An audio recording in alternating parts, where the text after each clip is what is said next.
Hello everyone, and thank you for coming today. Today is going to be a quick video to give you some tips to still be able to do yoga while you're on Zoom without anybody knowing. So I'm just going to show you a few poses.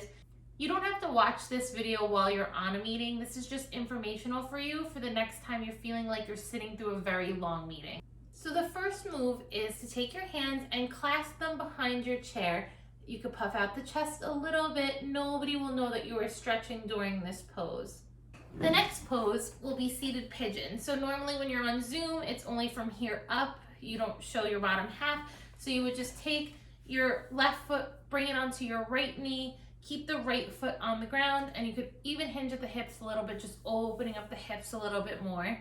And of course, after you finish that side, you're gonna wanna do the other side. So bring the right foot to the left knee, and hinge at the hips here, just relaxing. Again, nobody is going to know that you're doing this pose. Another one you could do is if you're sitting at your desk, you could take your fingertips and you could push them against the desk, bringing them this way, getting a nice stretch in the wrist. And if you don't, you could do what I'm doing here, just pulling the fingertips back, and then you could also do the opposite way. Again, you're gonna wanna do that on the other side, pulling the fingers back,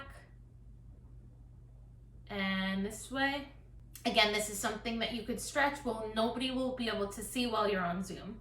You could also do some wrist circles.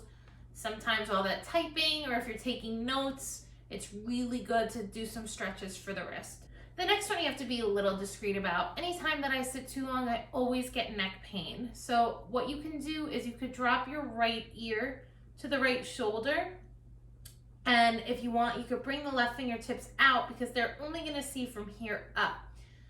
So it looks like you're just paying attention, but if you hold that and you don't make many sudden movements, you should be good. Nobody's gonna know that you're doing yoga or stretching.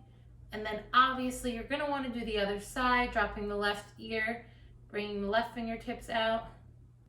The next one you could do is to bring your right leg long off your chair, nice and straight, keeping the left leg in, and keep that right foot planted. So that's gonna give you like a nice stretch all the way up into the glute, which is great when you're sitting for too long. And then obviously you're gonna wanna change sides, bringing the left leg long, keeping the right leg in. Again, nobody's gonna know that you're stretching. Another thing you could do is some toe raises, just bringing up the heels. I'm already getting some crunches and some cracks out of this. And then you could also bring the leg out and you could do some circles. You could bring the leg long if you want and do that. Or you could just do point and flex. And that would be great just to stretch out those ankles, and you feel that all the way up into the calf muscle. And then again, you're gonna wanna do that on the other side, some circles, some pointing and flexing. You could even bring the legs long when you're sitting, do some toe taps. Guys, thank you so much for watching today. I really appreciate you guys being here, and this is just really great for you guys to get some stretching in while you're on Zoom with nobody knowing. That's the best part. Sometimes I'm stuck on Zoom meetings and I just feel like I want to get up and I want to stretch, but I can't. So this is a great way to improvise, and I'm so happy I could share this with you guys. Also, another little tip, you could pull a peaceful potato, you could mute your volume and your screen, and you could get up and walk around for a few minutes and just pretend like your internet crashed. I didn't tell you that though, you did not learn that trick from me. Anyways, guys, thank you. Have a great day. Namaste. Mwah. See you soon.